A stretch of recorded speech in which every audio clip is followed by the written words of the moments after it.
nung bato sila ng bato ng karir, doon nga napansin na red flag talaga lahat to eh. Kasi as a dating show ka, nakita nyo ba ako doon nagpaulit-ulit ng usap about career? Kasi anti-seduce yun pare, yung tangina, gusto nga natin kilalanin yung isa't isa, yung aura natin, chemistry natin. Ikaw naman puro ka job, work, ano papakain mo. Ganun yung bato ng babae sa'yo, di ba?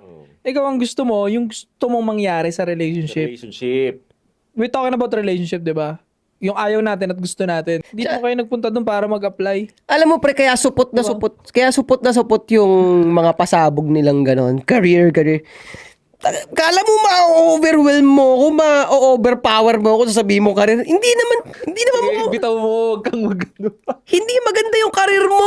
Ultian mo. Hindi mo ako makukumbinse na maganda yung career mo. Baka minimum or below minimum lang yung kinikita mo dyan sa ano na yan eh. Kung dun sa yung mga bata-bata na sumasali dun, siguro kung dun sila natapat, no, kung yun ang natapat sa kanila, matatameme talaga yun. Kasi hindi pa nila naranasan yun eh. Kung halimbawa, let's say, marami ng lalaki na nag-excel at the age of 25 pero marami din na age of 25 isip bata pa rin eh.